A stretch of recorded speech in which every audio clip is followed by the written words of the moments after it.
morning, everybody. I am pleased to call to order the September 15th, 2022 meeting of the Montgomery County Board of Commissioners. Note the presence of all three commissioners. And I'm going to ask Ann Levitt-Gruberger to lead us in the Pledge of Allegiance. Allegiance to the flag of the United States of America and to the republic for which it stands, one nation, under God, indivisible, with liberty and justice for all. Thank you. All right, we will start with opening commissioner comments from Commissioner Lawrence. Okay, I have an announcement about the upcoming election, which will take place on Tuesday, November 8th. The offices on the ballot will be U.S. Senators and U.S. Representatives, Pennsylvania Governor and Lieutenant Governor, the entire State House of Representatives, and some of our state senators. And voters will have several options to cast their ballot. They can vote by absentee ballot, mail-in ballot, or in person. The deadline to register to vote for this election is October 24th, 2022. The last day to request a mail-in or absentee ballot for this election is November 1st, 2022. And if you want to check to see if you have already applied for a mail-in ballot, you can go to vote.pa.gov. And if you have not, then you will need to apply for that. You can visit the Voter Services website at any time at www.montcopa.org/vote-by-mail to apply online, download and print an application to mail Voter Services, or make a request to have your application mailed to your home. And if you receive an application or are no longer interested in vote by mail, you can just disregard the application or sign the declaration on the front of the letter to indicate that you no longer want to be on the annual mail-in application mail list.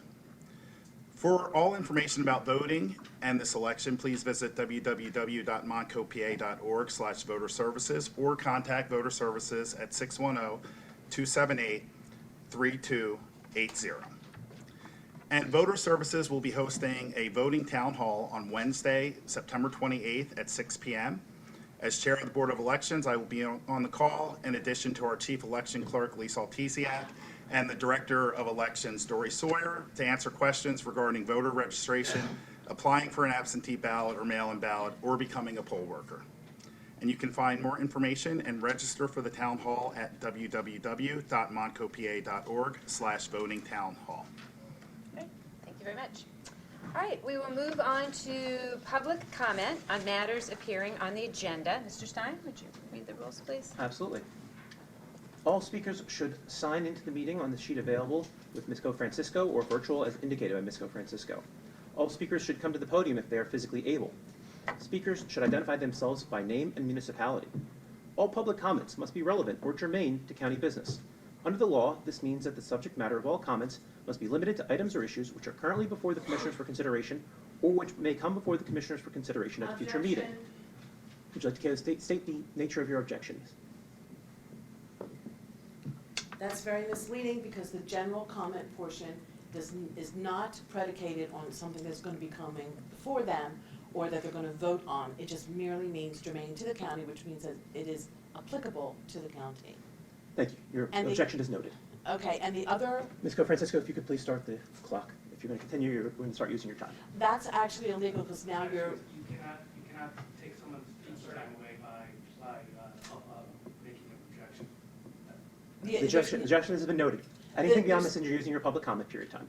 No, I'm still objecting because this is... Your objection has been noted, and as it has been noted in the past. The language that you're referring to is actually taken directly from case law, so there's nothing more further that I can do for you. Show it to me.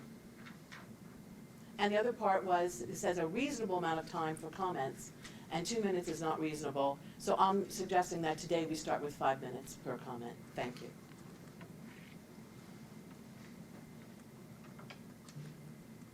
All right. Can I make an objection? Please state the nature of your objection. To piggyback on what the previous speaker was saying, I spoke to the Office of Open Records, and they mentioned that the limitation of 2 minutes or 3 minutes or whatever is just a suggestion, and it's based upon the significance of what you're talking about and the amount of people in the office or making comment. So your objection is to the time. The time, correct. And your objection is noted. Okay. I realize it's noted. If you would like to make comments about these issues, you can certainly do so during the public comment period, but you cannot filibuster the meeting by continuing to make objections. So again, Understand. I'll ask Ms. Francisco to start the time if you would like to use your time. All right, as I was saying, all public comments must be relevant or germane to county business. Under the law, this means that the subject matter of all comments must be limited to items or issues which are currently before the commissioners for consideration or which may come before the commissioners for consideration at a future meeting. Whether a matter is germane to county business is a determination to be made by the county solicitor. A time limit of 2 minutes will be monitored, and county staff will respectfully request speakers to conclude their comments if the speaker goes beyond the time allotted. The board is not required to respond to public comments during the course of the meeting, so the public is reminded this is not an opportunity for dialogue and questions and answers. The board chair may direct appropriate county staff to follow up on any questions or additional comments after the meeting. Disruptive behavior, including, but not limited to, yelling from the seats, arguing whether a matter is germane to county business once the solicitor has made a determination of such, or refusing to yield the floor once time has elapsed and being requested to sit down, shall be grounds for removal from the meeting without further admonishment or warning. The commissioners always welcome written correspondence, comments, and feedback at commissioners@montgopa.org. Thank you, Mr. Stein. All right, we will begin with comment on matters appearing on today's agenda. Ms. Co-Francisco? Sure. First, we have Pauline Braccio.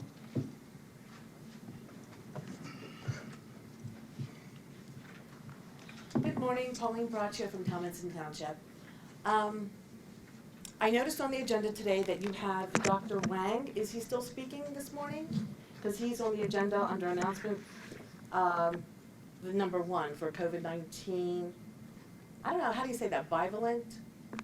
Whatever, the new booster hoax. But anyway, I just wanted to know if he is speaking, because I saw him here earlier, but I don't see him now.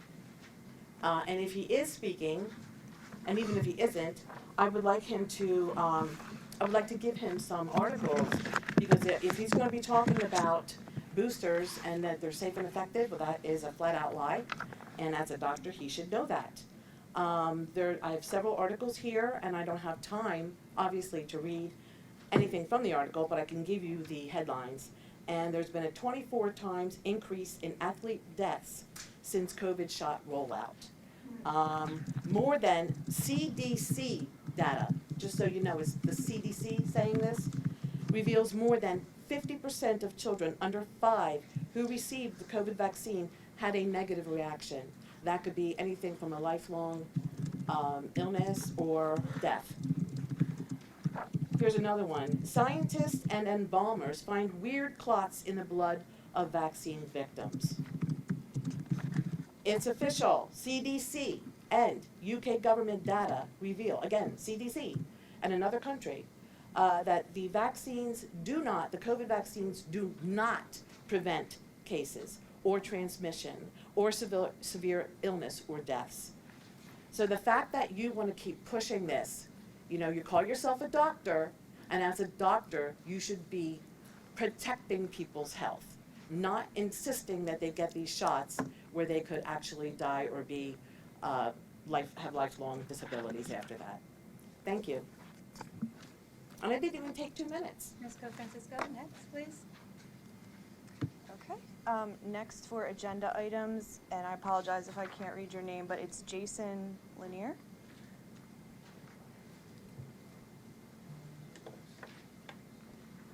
Good morning. Morning. Jason Lanier, Lansdale. I wanted to kind of piggyback off what the previous speaker was saying. As the only medical doctor on the board, I'm assuming you took the oath of office, or the Hippocratic oath to do no harm first. Not even talking about the previous vaccinations and whether or not the efficacy of those has fallen through the basement floor, but this current bivalent vaccine didn't even have human trials. They were only tested on mice. And that's not me saying that. That's a revelation by the CDC.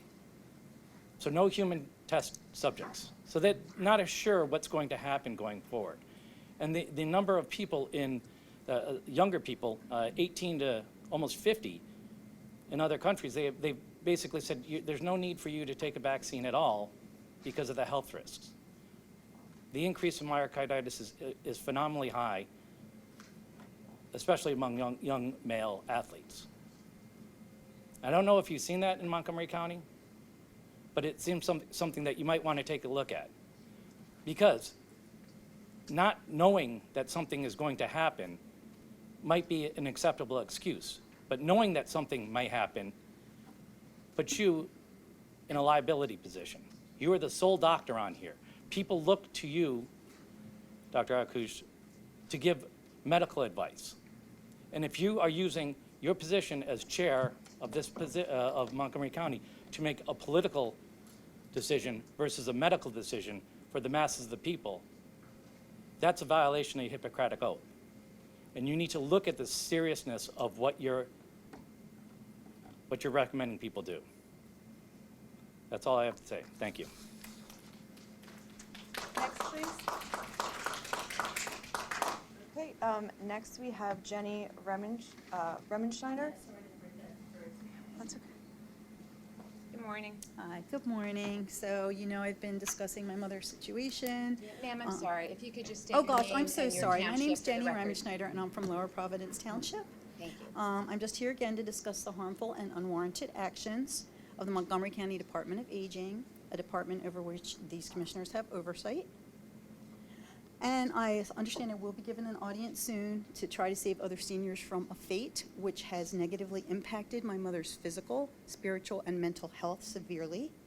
My mother, a severely visually impaired, now 85-year-old woman, was seized from these very courthouse steps on November 30th, 2021. She was given no warning. She was denied the right to have a family member ride with her. She was screaming that we lied to her about having her taken away, even though we had no choice.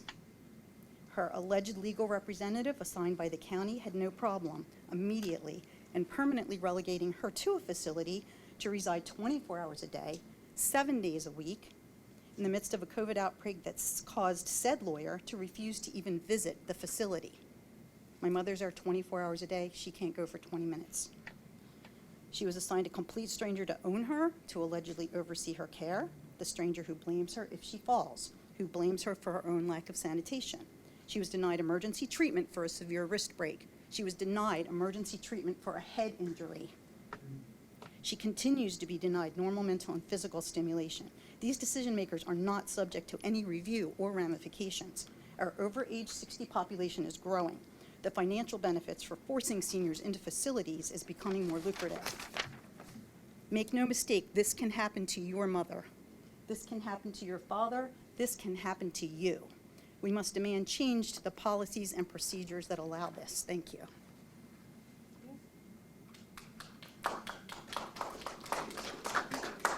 Next, please. Pauline Braccio for general public comment. So we're done with the, Yes, sorry, Okay, we're you've got back to mine. general. Yep. Wait, I have a agenda. Do you have my name? On the back of the page. Oh, I apologize, David. Go ahead.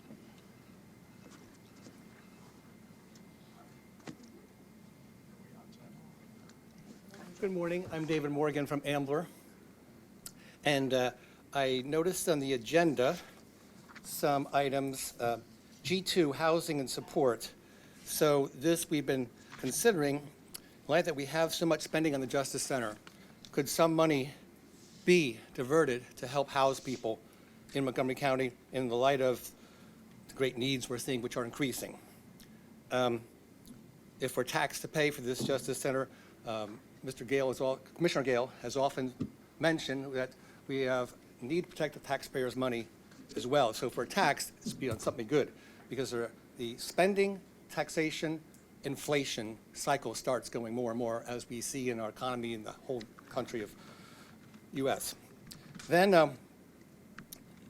after the G2, by the way, on G2, one more thing is that we have so many fine workers working out there. I'm so glad they're getting jobs and they're working on the Justice Center, but they could also be doing other things to help the great needs of the county, because it's the largest expense we've ever had, according to Mr. Gale. And we'd like to see that there's a tally, something that taxpayers know other than $232 million was spent on Phase 2. We don't know Phase 1 yet. I'm searching that out with the help of Mr. Doton. Then there's training police, K7, maybe police, or maybe helping with the staff to help the police departments. Also, there's K11, temporary staffing services. I don't know what that is. But I also want to say the really positive thing, too, the county's doing is the Montgomery Mamas program. And I encourage Dr. Arkush to direct people to the Children's Hospital website. If you go under first trimester, you'll find the wonderful benchmarks of fetal development and also the mother's development with a child. And I think we should be a life-affirming county. We should consider adoption as a really great, wonderful, loving thing. Jesus said, "Bring the children to me." Children are valuable. We should consider the unborn child's amazing development in the first trimester, even by 8 weeks. It's called a fetus, which means offspring. Morgan, your time is up. So I think that's really valuable. Okay, we do have one more agenda item, public comment from Kim Henderson, who is online. Kim, if you just want to unmute there. Good morning, Kelly, can you hear me? Yes. Good morning. We can hear you.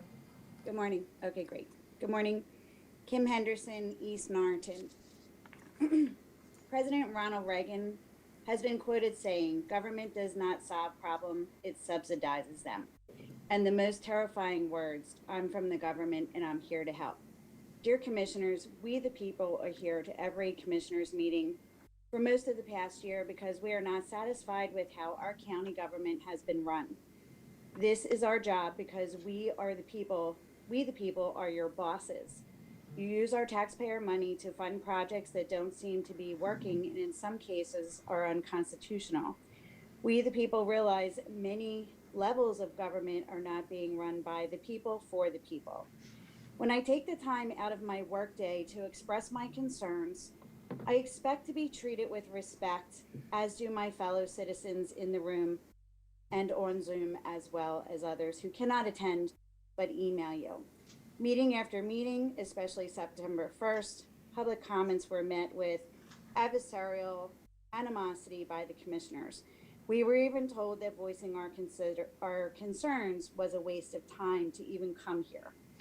My concern on the agenda is the amount of money being spent by this county government for mental health, drug recovery, and homelessness with no resolution or end in sight. And the answer seems to be to keep throwing more taxpayer money at it. I object and demand a public audit of every dollar spent on every project and service. I also demand a public apology from the commissioners. Thank you very much.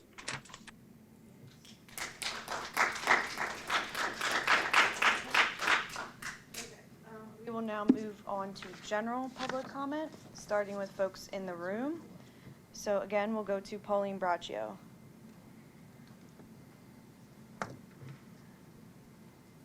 Pauline Braccio, Townsend Township.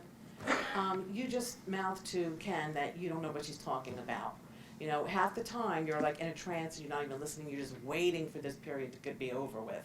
And then you have a big smile because then you can move on. I want to talk about Judge Del Ricci's brainchild here, the Super Center for Justice. It just really boggles the mind when you are not funding the police. And by the way, on December 2nd, on the first budget meeting, DA Steele was here asking for money for law enforcement, for training, and et cetera. And as he was leaving the room, you couldn't hear it on the video, as he's leaving the room, I was here, and he said, Okay. I've been waiting, I've been asking you for a private meeting. So you so disrespected the DA Steele. You want us to respect you, and yet you treated him shamefully. And yes, he did ask for money for law enforcement. It was only a couple of meetings ago that he was here for the salary board to ask for money for ADA, which you did give him.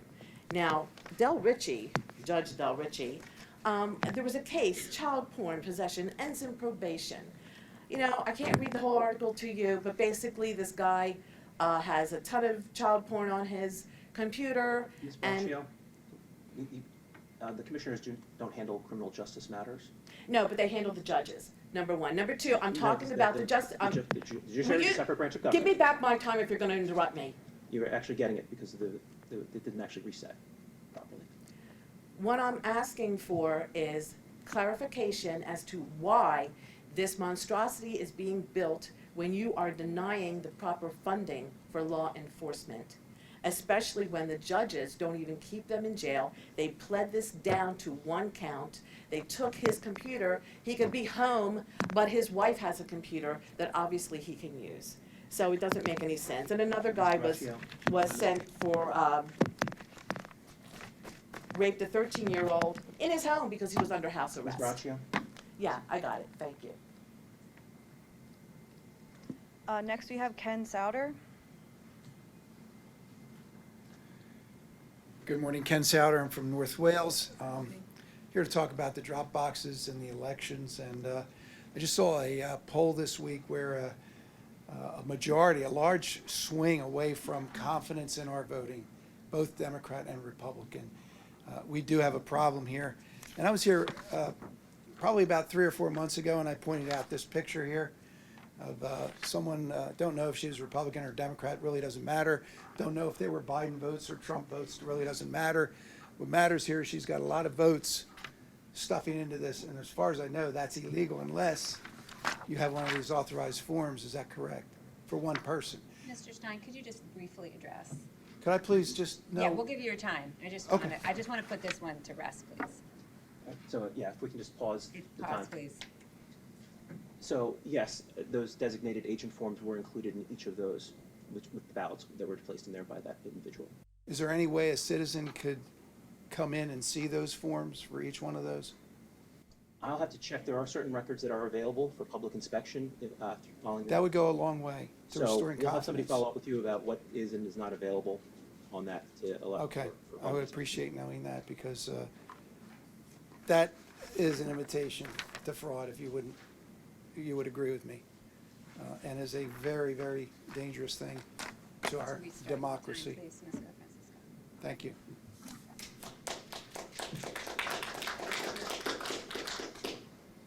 Okay, next we have Nancy Price. Good morning. Good morning, Nancy Price, Upper Marion. I came to your meeting September 1st, encouraging you to pass a Dropbox removal resolution similar to the one that has been passed by the commissioners in Lancaster County. And I just wanted to be clear, it was passed, so commissioners do have the authority to remove these boxes. And we have seen the ballot harvesting, sadly, throughout the Commonwealth using these boxes. And for the public, I think the easiest way to see is 2,000 mules, but there's evidence every place. And so I'm here today again asking that you commissioners resolve to remove the ballot drop boxes in Montgomery County. And again, this issue does have support on both sides of the aisle. And I'm sad to say Pennsylvania really won a nationwide contest in 2020, one that we do not want to win again, for some of the lowest election integrity in the country. The ballot boxes, as I understand, were installed during COVID, and COVID is over. So, we have an election day, not an election season.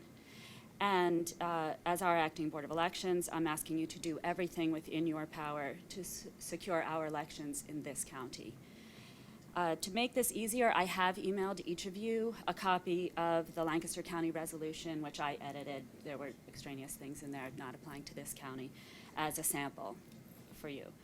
And then Commissioner Gale, I thank you last week for your comments, and I did listen carefully. I appreciate the work that you've done regarding Act 77.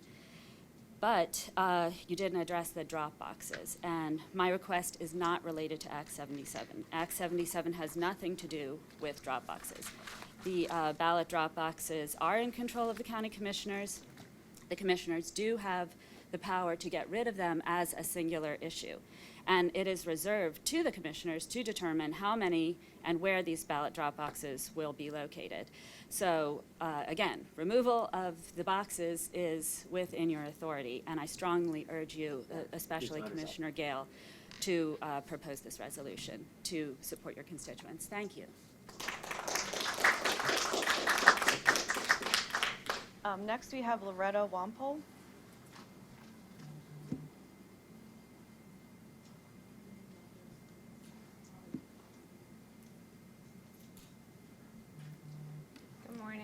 Good morning. I'm Loretta Wampole from Upper Gwinnett, and I really hadn't planned on speaking today. This is the first time I've been at a commissioner's meeting.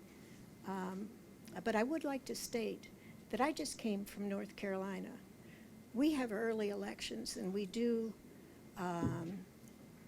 have 2 weeks of early elections. I worked on the boards there. Their election boards were so organized and so precise with everything that it was really easy to work there. And I was the precinct leader, and I found that people wanted to work with us.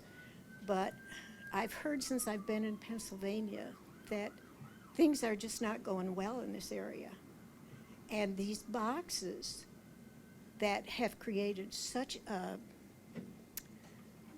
division between the parties and all is really to the whole country not an advisable thing. So I would just ask, please, that you take away these boxes so that people will feel more secure in the elections that they're doing. So I appreciate all that you're doing, but we do need help here. Thank you. Next, we have Samuel Wampel. Good morning. Thank you for letting me speak this morning. Appreciate it very much, all of you. I'd like to take my 2 minutes to discuss comments made that there is nothing that can be done by the... But you do need to state your name. Oh, yeah, sure. Thank you. I thought everybody knew me by now. That's Yes. not the point. Stanley Casascio, White Marsh Township. I'd like to take my 2 minutes to discuss comments made that there's nothing the Montgomery County Board of Commissioners can do regarding the election registration rolls. That is untrue. Under Title 25 of Pennsylvania statutes, which is the election code, not only do you have the right, you have sworn obligation to maintain accurate and true voter registration rolls. The fact is, historically, since our country was founded, elections have been rigged time to time. From the Democratic-led Tammany Hall in New York that did it for almost 150 years until LaGuardia was elected, by the way, he was a Republican, to the solid Democratic-controlled South, which physically prevented people from registering Republican or any party for almost 200 years. I'm presenting you today a partial list of thousands of people that are on the voting rolls of Montgomery County that should not be there. I'm here to tell you that we will be watching, and we will be presenting more names and addresses that should not be on the voter registration rolls. And we'll be holding all of you fiduciarily responsible if these people are found voting. Clearly, 50% of this nation, made up of Democrats, Republicans, and Independents, feel that there is something intrinsically wrong with the fairness of our elections. All you have to do is look at the nightly news and see that. The only difference is when Democrats complain about rigged election, nothing happens to them, but when conservatives and Republicans complain about elections, their homes get raided, their phones get taken away, they're called terrorists, they're told that by some Democratic leaders that they should be taken out, arrested, and put in solitary confinement, and sometimes worse. This has got to stop. We are all neighbors here. All of us are neighbors. We respect each other. We're supposed to. It's about fairness. It's about if you care about transparency, if you care about your fellow neighbors, regardless of where they stand politically or their position, please stand up for all of us. You represent all of us. I beg you to do what is right for the sacred gift of democracy that we know in this country. Our country's survival depends on the honoring of their pledge to protect the Constitution of our country, Pennsylvania, and our community. So please, please, please, I beg you to clean up the voter rolls as soon as you can. And I'd like to approach the solicitor and give him that list.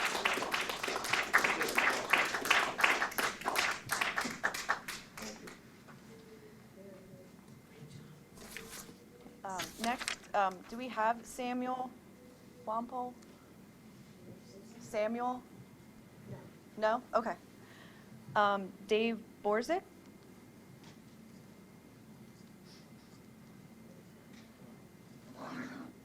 I'm Dave Borzik, Lower Pottsgrove.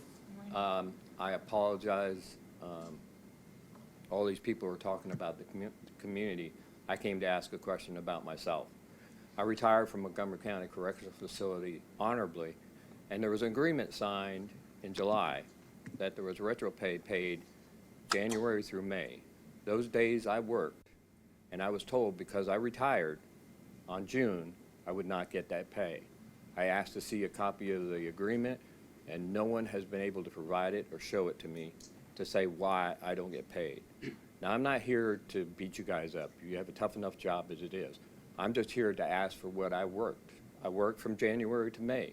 I should get that retro pay. I'm retired now. I retired from the military. I'm still working, as you can tell.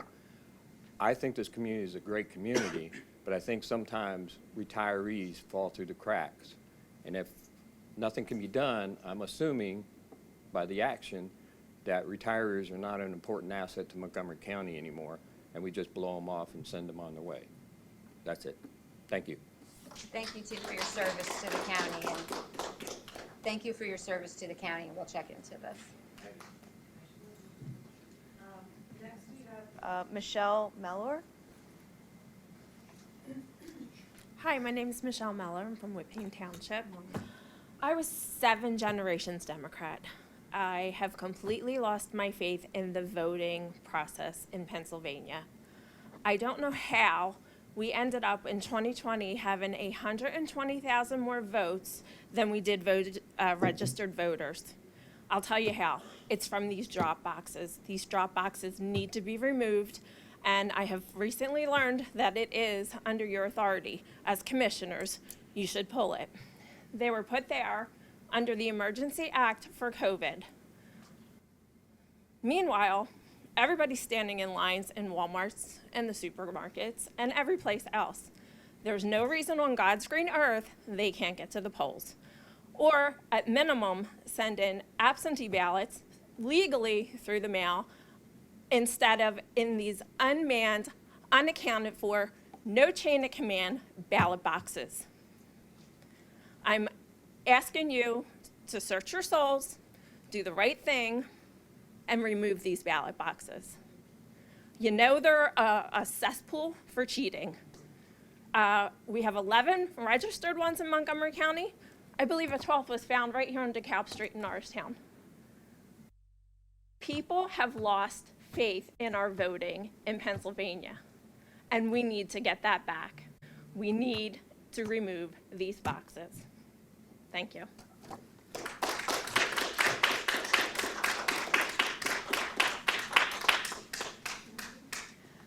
Okay, next we have Jason Lanier.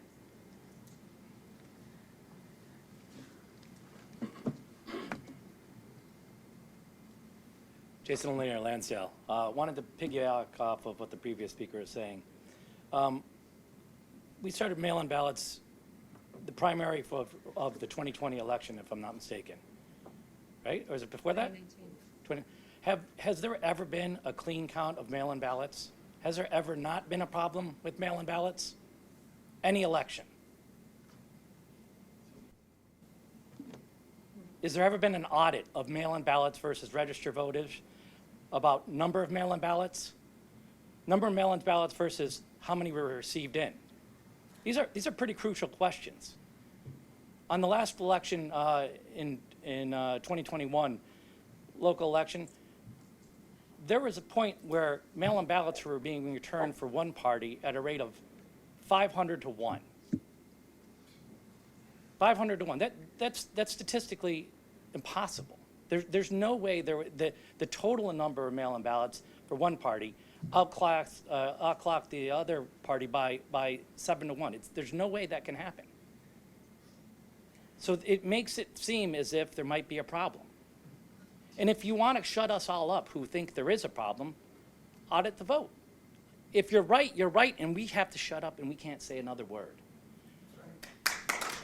But if there is a problem, it should be rectified. If you have to register your car, you have to have things, you have to send it by postal service or another service. The idea is that the mail stamp lends a sort of authorization that this is in fact real. You can do it in person. They check your ID. It's in fact real. There's no drop box for registration of a vehicle. Why is that? I mean, it's such a minor activity, yet it's not authorized. There's no simple way of doing it by just dropping off your registration in the box. So you guys really need to take a look at this. There is a problem with it. I'm sure you're aware of it. Thank you very much.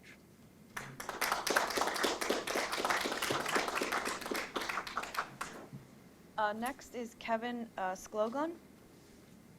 Good morning. Morning, Kevin Skoglin, Lower Merion. I am the president of Citizens for Better Elections. I'm also an election and cybersecurity expert. I'm here today because I was surprised by recent public comments in the meetings. I heard people who want to switch to paper ballots. They should know that since May of 2019, Montgomery County votes on paper ballots. And it's thanks to the commissioners that we already have the gold standard. Every ballot can be recounted and audited. I heard people ask to ban drop boxes. I'm not sure that they realize that that would push voters to use U.S. postal drop boxes instead, which are less secure, unmonitored, slower, and don't go straight to the county. It would not end vote by mail, it would just make it worse. I heard people ask to hand count ballots. They should know that hand counting is slow, expensive, and inaccurate. On average, hand counting takes 7 seconds per contest per ballot. If we imagine 500,000 ballots with 10 contests, and we imagine 500 teams of 3 workers each, so that each team is counting 1,000 ballots, after you figure out where to put all those people and all those ballots, it will take 19.4 hours to count them all, basically paying 1,500 people to work 3 days. Butler County recently hand counted 1,661 ballots, and it took 18.5 hours, and the people made 2 errors. The scanners scanned the same ballots during the election, no errors, no extra time, no extra costs. They should also know that all Pennsylvania counties do post-election audits to check those machine counts. We don't blindly trust them. Instead of hand counting, what we need is for the legislature to improve and expand the post-election audits that we already have. I also want to acknowledge the hard work of everyone at the county and at Voter Services. Over the last 5 years, you've taken on so many challenges: a new voting system, redistricting, Act 77, COVID, RLA pilots, and more. Sir, I'm sorry your time is up. I just want to take this opportunity to say thank you to everyone. I see your hard work and I appreciate it.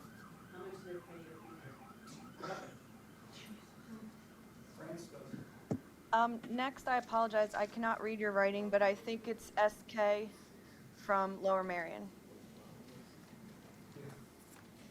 Hi, my name is Cheryl Kashishian. I'm from Lower Merion. I have been a poll worker for the last 5 years. The last 3, I have served as judge of elections.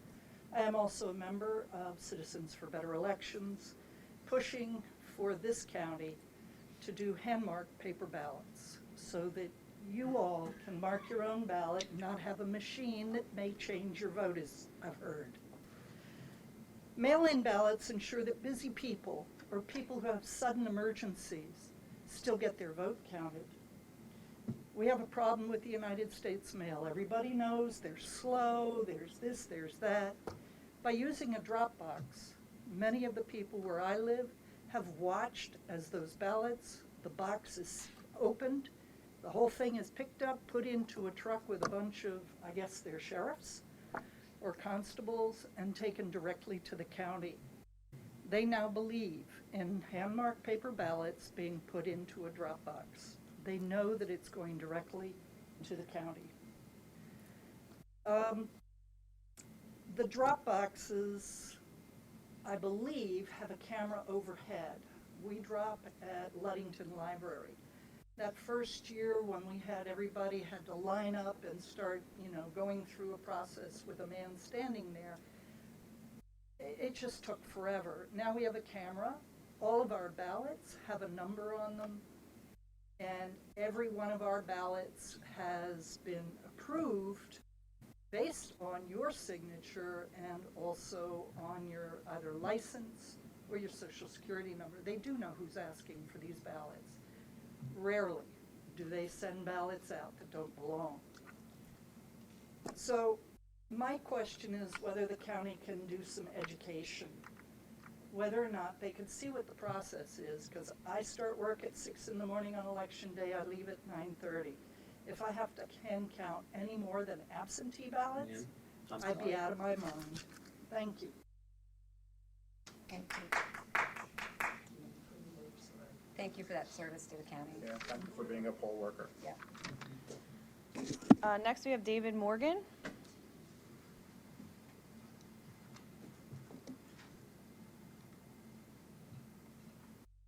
David Morgan from Ambler. I'd like to thank everyone who came today and has been coming to reflect the personal interests of our taxpayers and voters. Second of all, I'd like to mention that the election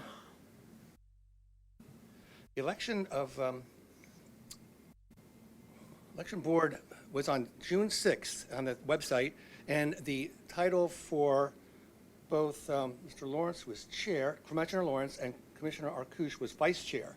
So if you are concerned about the elections, if the chair did not sign in the minute 37, nor the vice chair, the award for the students, then the impression to me, not as a ballot counter, but as a chair, that chair should be fair and have Commissioner Arkush part of the signing, the chair, not the ballot counter. The next point I'd like to make is related the question about police. I advise everybody to consider minute 9.45 to minute 13 of December 2nd, 2021, the budget hearing, and we had our DA come, Mr. Steele, and he said that he was concerned about funding because the DA's office serves 50 police departments. That's the county's role in giving support. And he mentioned that the county is down 34 in staff, which is a lot of people, I would think, to support our police officers in each police district. I think that it's really, he presented it quite seriously because it's a crisis in recruitment and retention in law enforcement. Now, people would think law enforcement, probably police, but there's also detectives and there's prosecutors and there's staff. But he mentions this shortfall and unfunded mandates during preparation for trials. He mentions that some was given last year, but there's a really lower rate of cost of living, 2.7 versus 5.6. You can see all this on that video. You go to the county website, administration, go to county commissioners, view all videos, you can find it. Anybody here can find this.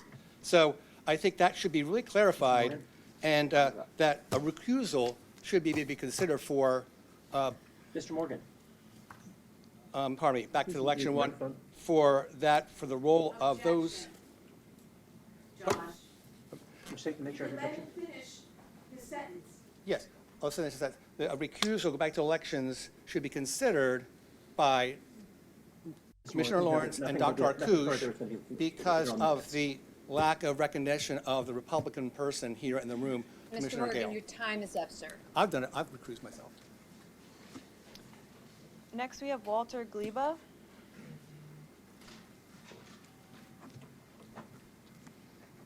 Good morning. Good morning. Walter Gleba from West Conshohocken.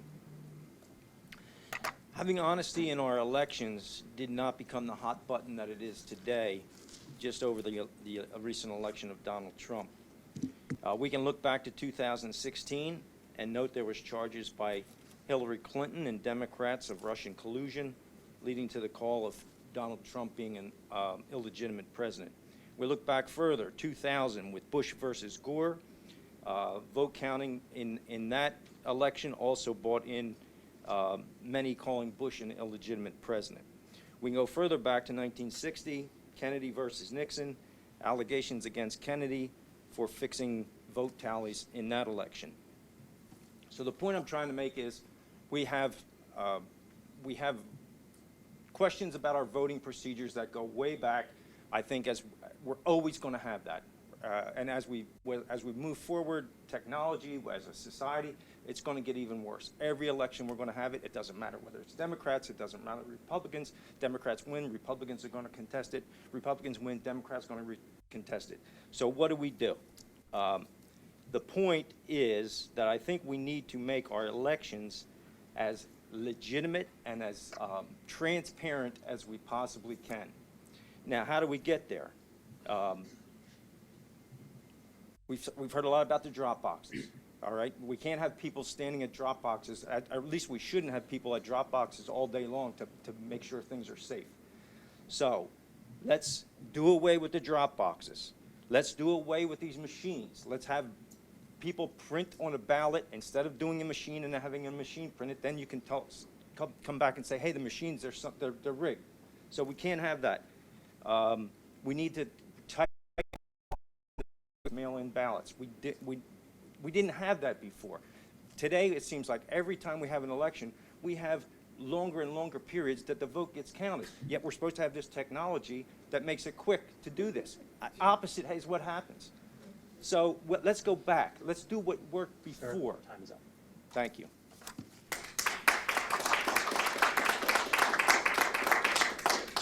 That concludes our in-person comment.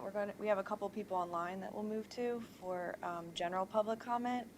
First, we have Kim Henderson.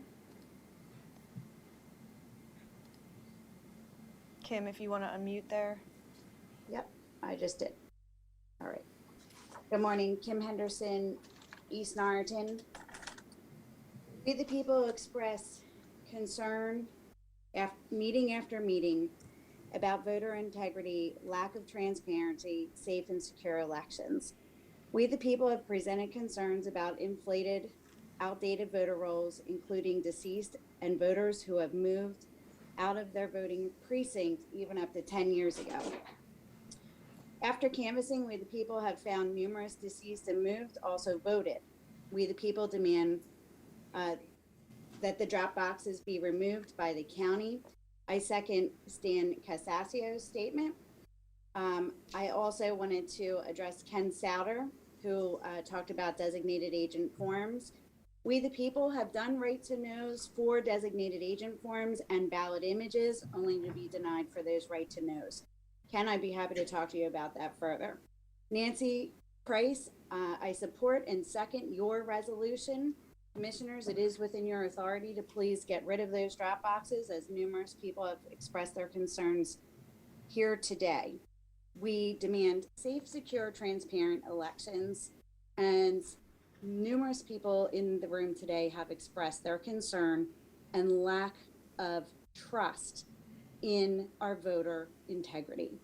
So I look forward to seeing the commissioners, or I'm sorry, the Board of Elections sometime soon. Please put that next on the calendar so that we can express our concerns to you as the Board of Elections. We will see you at the town hall, and we hope to be able to have further discussion about our concerns. And by discussion, I mean an actual conversation rather than us just being able to express our concerns. Thank you very much.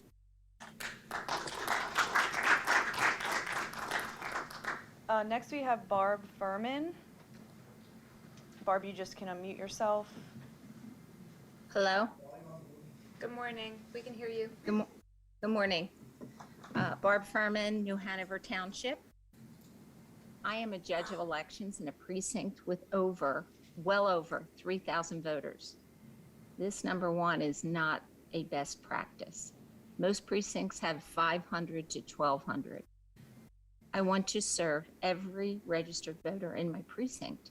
However, I have little access or information to verify the mail-in ballots. Before 2019, mail-ins were processed as well absentee at the precinct with local control.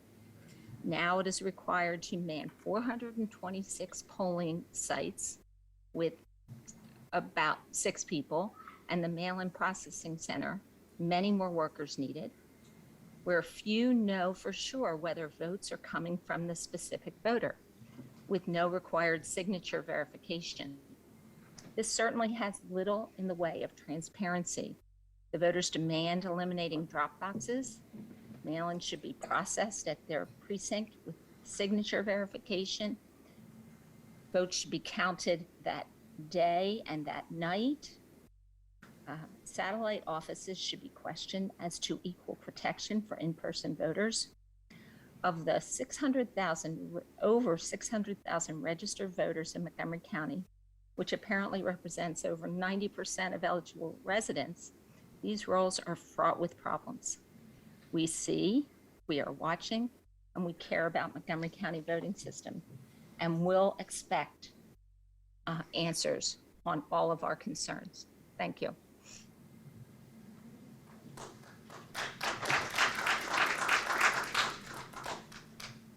Next, we have Thomas Blair.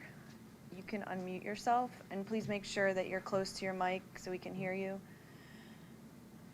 Yes, good morning. I'm Tom Blair. I live in Upper Frederick Township, and I've spoken to you before, and I've heard many others address you with the same concerns that I have today, the integrity of our vote. Over the years, I've seen laws enacted and administrative directives issued ostensibly to make it easier to vote for those who, for some reason, would not otherwise be able to vote. But there is no concern that these laws also make it easier to cheat. Printing mail-in ballots that were not requested, votes from addresses where there's no residence, unmonitored drop boxes, no concern for possible ballot harvesting of votes delivered to retirement homes that are not received by the residents, but by a mail clerk. Bins of ballots arriving for counting that have no chain of custody. Voting is what makes us a democracy, and we who worry about voter fraud are not conspiracy theorists. Our concern for free and fair elections is not voter intimidation, but tolerating or showing no concern for fraud is voter intimidation. It's stealing the vote of all those Americans who do play by the rules and do not cheat. So I'm asking you, please, in the upcoming midterm election, show us, the people of Montgomery County, that you are as concerned for honest voting as we are. Thank you very much.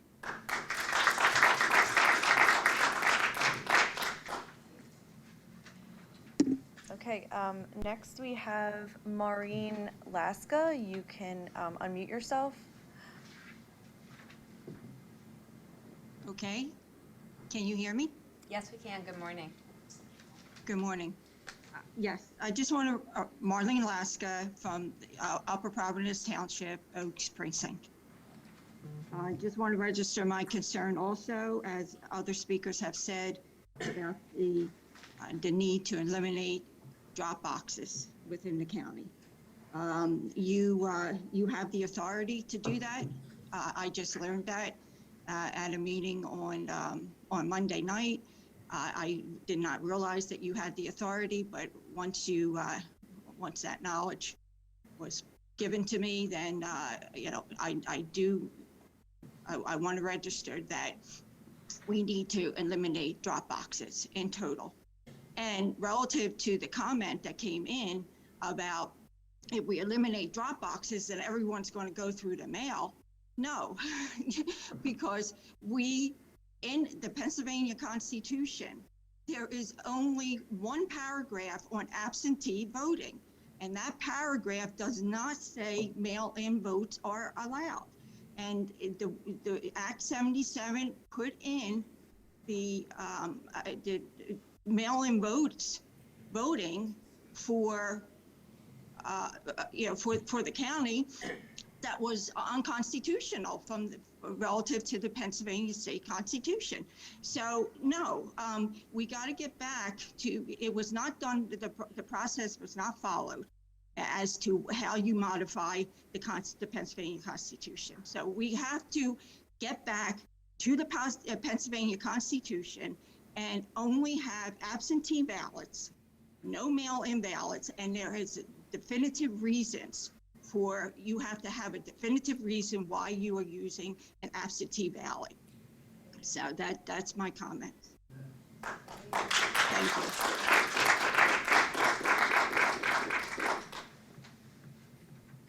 Okay, next we have Kenneth Christovich. You can unmute. Good morning. Good morning, Commissioners. Can you hear me? We can. Very good. On a different topic, recently there was a Mr. Christovich, could you please state your name and the municipality that you're from? Oh, I'm very sorry. This is No worries. Ken Christovich, and I reside in East Norriton Township in Montgomery County. recently, an administrative or managerial decision was made without reason except for concerns over privacy, which seemed to be timed around knee-jerk reactions, people demonstrating in the driveways of Supreme Court justices. But at any rate, there was an administrative change that said we can no longer access public records with regard to property ownership through the county website for that purpose. The only way that we can do that now is by address, and collection of data by address is one way to get at that data. But there are many reasons why we conduct studies which are more easily data is more easily gathered by name, and that's looking for landlords, it's looking for developers, it's looking for property owned by school districts, municipalities, government agencies, so on and so forth. And so this administrative ruling has barred those investigations. So, and I copied each of you on an inquiry to ask for an explanation, and it was kind of a dead end. So this morning presents an opportunity for you to review that decision and decide whether it was actually in the purview of somebody in the administration of those records. But it just seems to me to be a violation of public right to bar access to records that's existed since the records were created. So I appreciate your attention to that matter, and I'd like it if I could get a personal response from you in that regard another time. But quickly, I want to say, as judge of elections in East Norton 1-4, the 2020 results presented statistical anomalies. Mr. Kristovich, I'm sorry, your 2 minutes are up. Well, would you yield for 15 seconds? No, I'm sorry, Mr. Kristovich, we're moving on. Thank you. Okay, that concludes our public comment. Thank you. I would like to just take one moment to once again address the members of the public, specifically when it comes to restoring election integrity. I have for a long time been staunchly opposed to mail-in voting. This is dating back to 2019 when Act 77, when that was initially passed, which allowed for 50 days of no excuse mail-in voting. And ever since then, I've opposed everything associated with mail-in voting. I voted against purchasing the drop boxes. So that's how much I'm against drop boxes. I voted against buying them. I vote against purchasing the mail-in ballot, the actual paper. I vote against buying mail-in ballot envelopes. I vote against the real estate lease agreement with the mail-in voting counting center that we never had prior to Act 77. Satellite offices, all the millions of dollars of additional expenses incurred because of Act 77. So I totally understand your frustration. But once again, you can remove the drop box, the mail-in ballot drop box. I am in absolute favor of that. But it doesn't solve the root of the problem.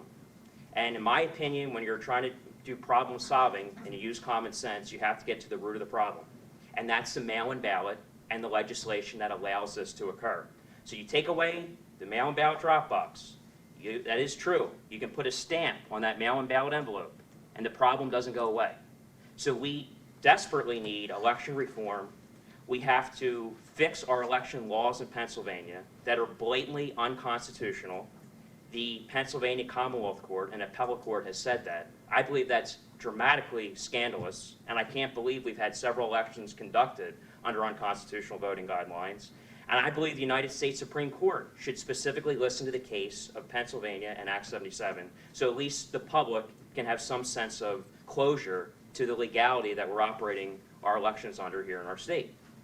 And obviously we need to clean up our voter rolls. There's a lot of things we need to do to restore faith and confidence in our election systems here in Pennsylvania. But it begins with the laws that we operate under, and that's Act 77. And that's something I've been talking about for many years, and I wanted to be clear. I am opposed to universal, no excuse mail-in voting. I believe everyone who would like to vote should vote. And I encourage the public to vote in person, because again, common sense. I believe the less hands between you and your ballot, the more likely it is to safely be casted and counted properly. That's common sense. And in the occasion where someone from the public cannot vote in person, they should vote by an absentee ballot, which before Act 77 required an excuse and it had safeguards put in place to make sure that was a secure outcome. That's my common sense approach to how elections should be conducted in not only Montgomery County, but the state. And again, the state legislature creates these laws. So if you have any further questions, any of you from the members of the public can contact me. I would be more than willing to walk you through how the elections are operated in Montgomery County and how the state government creates the laws that we have to operate under. But again, thank you. We went on for over an hour with the public comment. I understand your frustrations. I hear you loud and clear, and I do the best I possibly can to make sure your concerns are addressed on this board. And if I made an attempt to make a resolution similar to Lancaster County with the removal of drop boxes, which again, I oppose purchasing, that's a step forward. It's not going to solve the total problem, but I won't even get a second on this board. My motion will not be seconded, and it's not going to go anywhere. That's the reality of things that we're living under. So again, if you need further suggestions and advice when it comes to learning the truth about the election process in Pennsylvania, I'd be more than willing to talk to all of you. All right, thank you. Can we hear from the other board members how they're justifying these drop boxes? We would like to hear your It's time for us to move on with the meeting. Thank you. We'll move on to approval of the minutes. I will move to approve the September 1st, 2022. Excuse me, ma'am, please. I will move to approve the September 1st, 2022 minutes of the Montgomery County Board of Commissioners meeting. Is there a second? Second. Second by Commissioner Lawrence. Any board comment? Hearing none, we'll move to a vote. Are there any negative votes? Hearing none, the minutes are approved. All right, we were going to have a presentation by Dr. Al Wong, who's our Chief Medical Officer and Regional EMS Medical Director in our Department of Public Safety. Here, I'm just going to. Dr. He's Wong gone. was called away to an emergency, and so we will have that presentation moved to next week. But for those who are interested in obtaining a COVID-19 bivalent booster vaccination, we will put up on the board here briefly, if Kelly's able to. You're juggling a few things over there. The hours of our clinic, which is probably, you cannot read that. Maybe you can.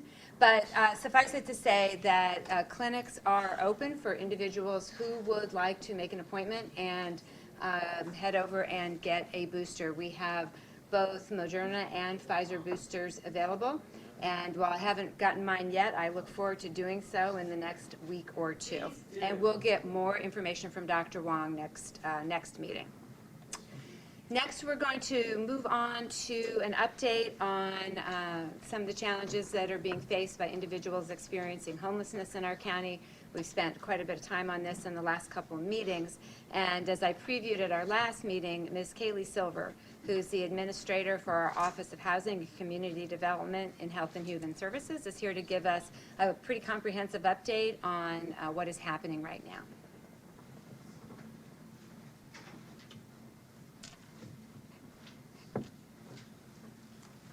Thank you. Good morning, Commissioners and staff. Thank you for the opportunity to provide more detail around the state of housing and homelessness here in Montgomery County. I also want to thank you, Commissioner Arkush and Commissioner Lawrence, for your recent op-ed in the local newspapers last week. Kelly, can we go to the next slide, please? So, as you mentioned today, I want to provide more details on the current state of homelessness, what got us here, and what we can all do to combat the crisis together. As you know, I oversee the county's Office of Housing and Community Development, and we are the lead public agency for a broader public-private partnership called Your Way Home. And I've said this before, but I do want to say it again. Your Way Home is not one entity, it's not the county, it's not my office, it's not one program. Your Way Home launched in 2014 to bring together different people, organizations, and government entities in a shared mission, which you see up here on this slide. That mission is to ensure that everyone who lives, works, learns, and invests in our county has equal opportunity to live in an affordable home and a thriving community. And to that end, realizing this mission will end homelessness, because we know that a safe and affordable home in a community that cares for its neighbors is what ends homelessness. Housing affordability ends homelessness. And what is housing affordability? Well, it's many things. Examples of it you see here up on these slides. And there are so many more beautiful, beautiful complexes that we can show you. You see here the North Penn Commons in Lansdale. We also later have a example of the Samuel A. Greenhouse in Elkins Park. You see Reliance Crossings in Souderton. These housing units help provide enough housing for all. Housing affordability and developments like you see here mean providing inclusive housing that ensures a diverse and robust community that supports its bus drivers, EMT workers, teachers, all the way up to the community's doctors and lawyers as well. Housing affordability is a community that has enough housing and services for a senior to be able to age in place. Housing affordability is enough housing for a recent college graduate to be able to come back home to their neighborhood to live and work. Housing affordability is the mission you see here up on the screen, ensuring that everyone has the opportunity to live in a neighborhood that is near their place of work, worship, and social networks. But I will say that realizing this mission lately has been more difficult. Next slide, please. Sorry if they're on a timer, Kelly. As mentioned by yourselves at the last commissioner meeting and in the op-ed, rising rents, the lack of affordable housing, Hurricane Ida, and the ongoing economic impacts of COVID-19 have all contributed to worsening housing instability and homelessness in Montgomery County, particularly over this last year. We unfortunately, I want to make it clear, have never been able to provide housing for every single person experiencing homelessness, and no community in the United States has. Due to limited resources, we have always had to prioritize the most vulnerable to receive services first. But now the need is growing, and resources have unfortunately been shrinking. Hurricane Ida wiped out hundreds of housing units that were affordable, and we will feel this effect for years to come.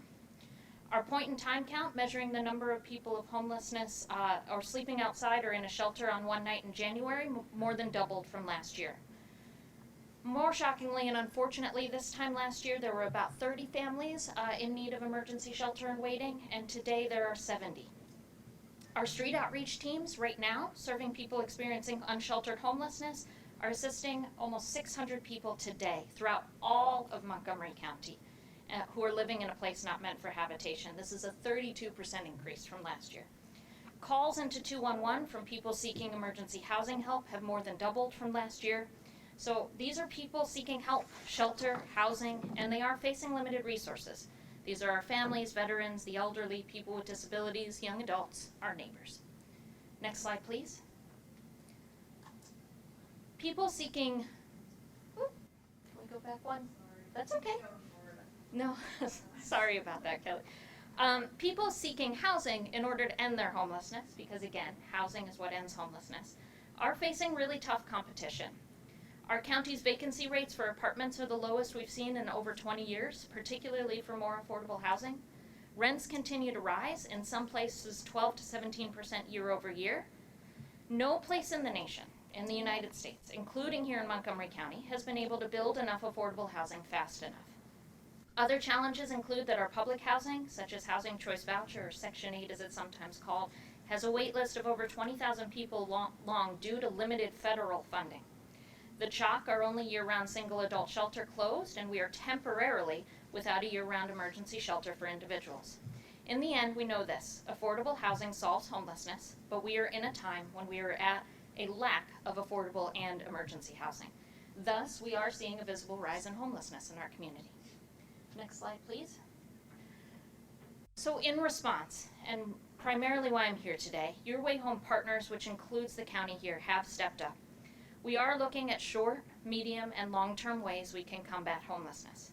In the short term, to address this immediate rise in unsheltered homelessness that we are seeing, we have for your consideration today a resolution for the county to invest over $1.2 million to expand the Your Way Home street outreach services.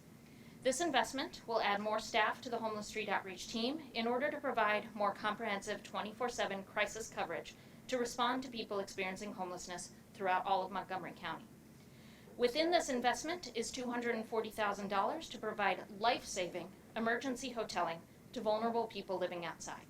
I do want to make it clear that we will not be able to hotel everyone experiencing unsheltered homelessness, but this funding will provide at least 200 people with 480 hotel stays, and we will target this for life-saving emergency response, targeting children who are sleeping outside, pregnant persons, people with medical or behavioral health conditions that put them at risk, and people who are outside during weather emergencies like Code Blue.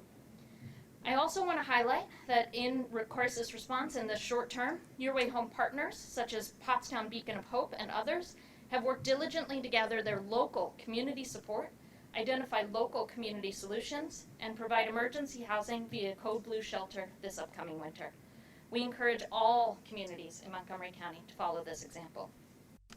Additionally, Resources for Human Development, who used to run the CHOC, are currently providing shelter for single adults at an alternate location as they work diligently to site a spot for their new permanent facility. On-the-ground efforts from many community members, such as the Access Services and Tower Health Street Medicine Program, the Valley Youth House Synergy Project, and other grassroots community outreach organizations are every day working alongside our unsheltered neighbors, providing food, safety, comfort, and relief from the outside elements. We extend our deepest gratitude and thanks. While we have recently lost the emergency housing resource of the CHOC, we are actively working to bring more resources online, thanks to partnerships with local community-based organizations, and thanks to county funding and support. Next slide, please.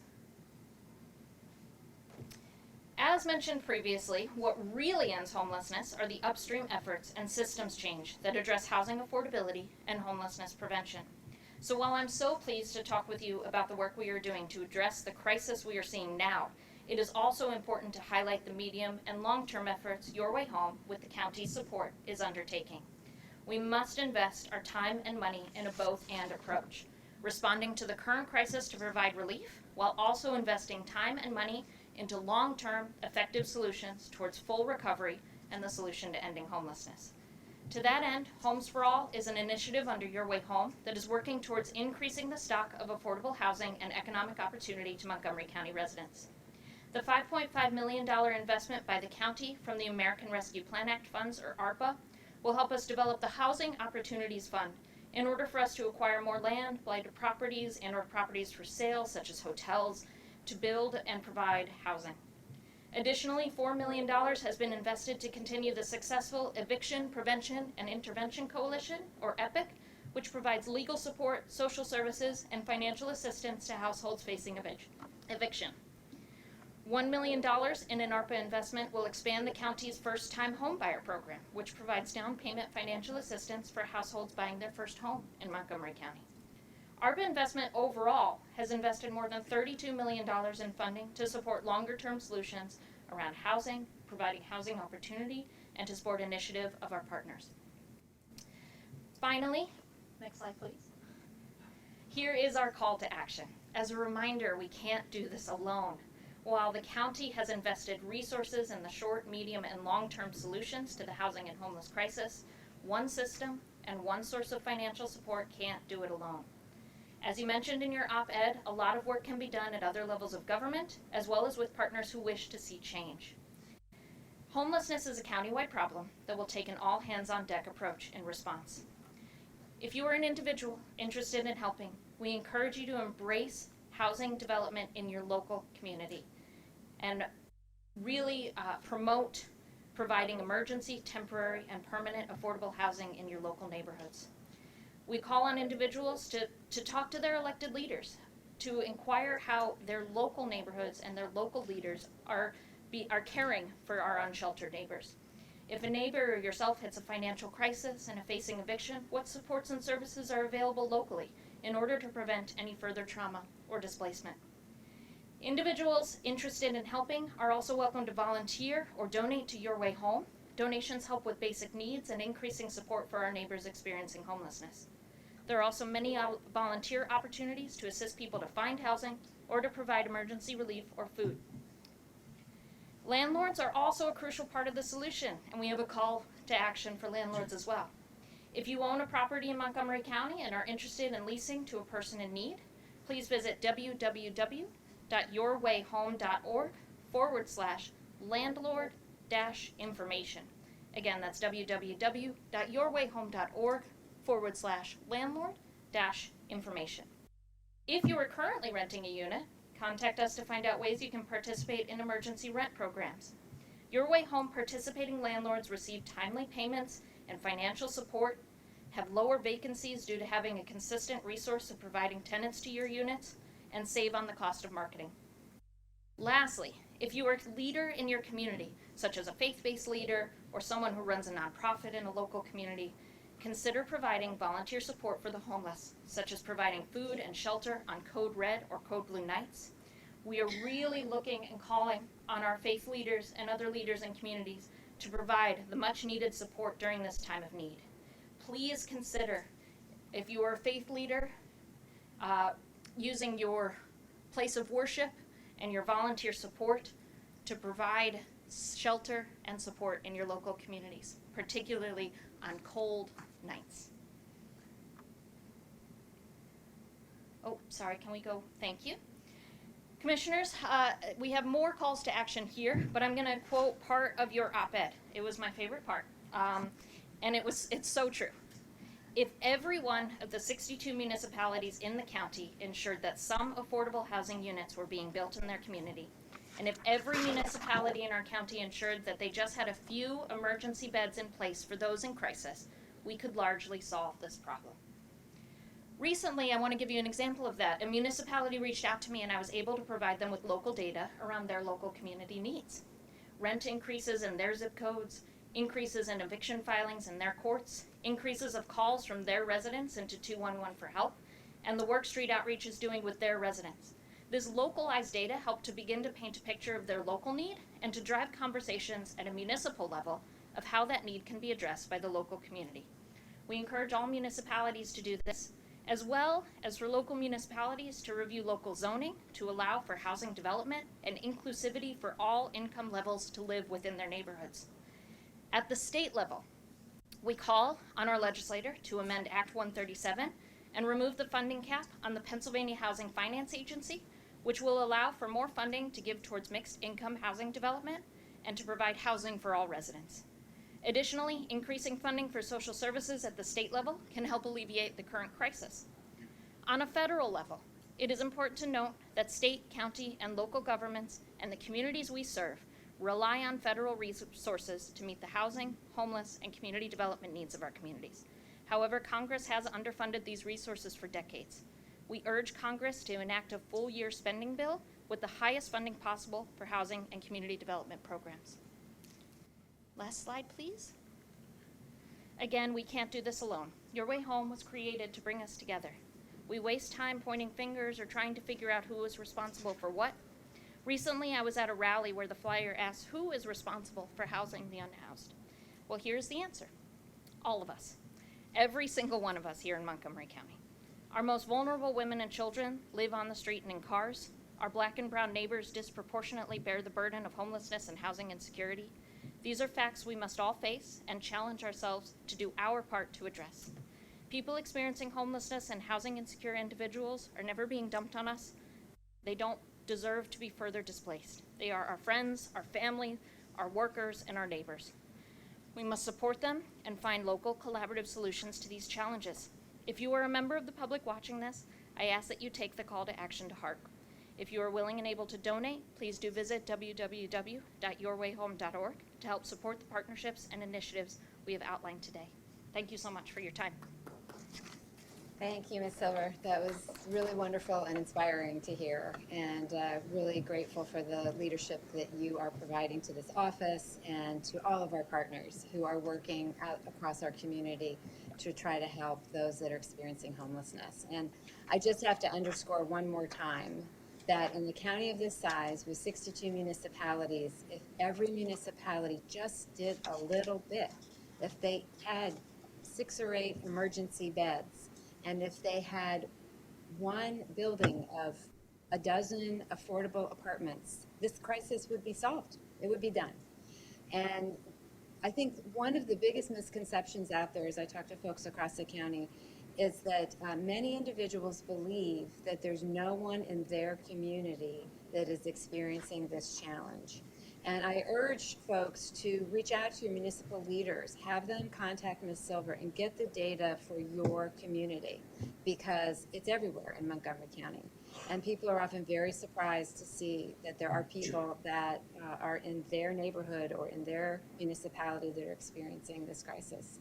So thank you for your work. I intend to support this additional investment of $1.2 million into this work, and I'm grateful for your leadership. Thank you so much for your support. Kelly, thank you for your presentation. Thank you for your leadership on this issue, and I know it's something that it's not just your job, that you feel deeply and passionately personal about this. You've taught me a lot about this issue, about these issues.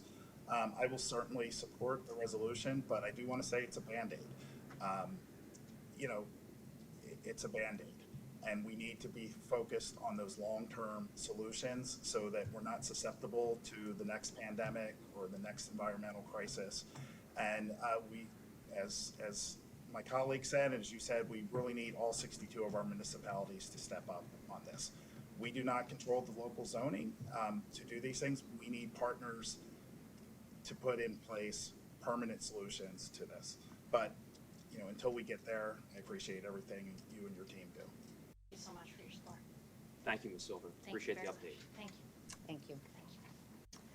All right, next up, we have Dave Zellers, Director of our Commerce Department, with some new resources and supports for startup businesses. And I know you have a couple of guests here with you. Good morning. Good morning, Commissioners. Good to see you all morning. again. You know, we, as Kaylee so well just stated down, we are really nothing without our partners in the work that we do. And I'm really glad to be joined today by our partners from the Pennsylvania Small Business Development Centers, Ernie Post and Lynn Liz.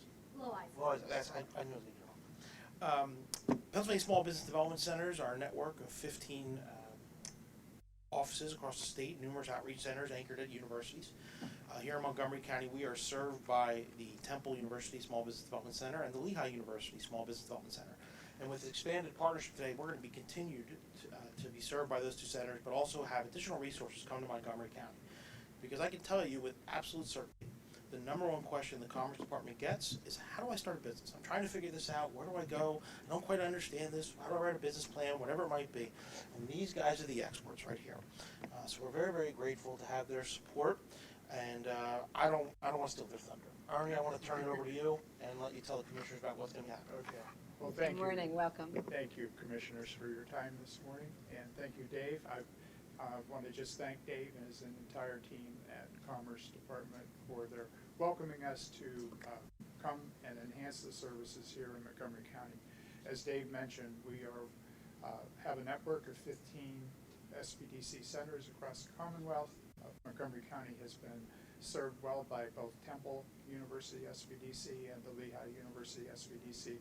We're simply coming in from the lead office out of Kutztown University to help those two centers and enhance the education opportunities here by conducting a monthly workshop here in Norristown at the Commerce Department Career Link training room, where we will go over the basics with our first step program of helping individuals understand how to get connected to the various resources here locally to help them start a business, as well as the lending programs that are available through Commerce and other CDFIs and other state economic and SBA lending programs. We will help them then go to the next step of developing the business plan with a monthly workshop here at our local SBA office in King of Prussia. We are funded as an SBDC through the Small Business Administration and through the Department of Community and Economic Development and through our individual host institutions. Last year we served over 14,000 clients with one-to-one coaching, mentoring, and consulting. So those resources are available to any individual in the county at no cost, and they're available to both individuals that may have an idea that need help furthering that and testing the viability of that idea to start a business, as well as established businesses.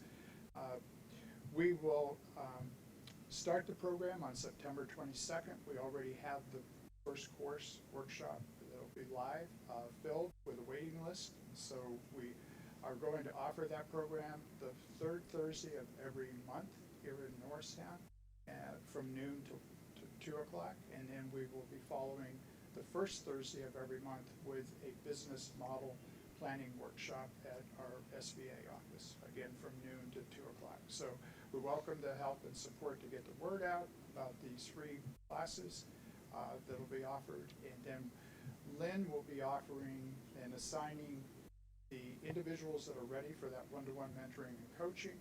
She'll be assigning them to one of the members at either Lehigh or Temple University SBDC to do some of the follow-up work.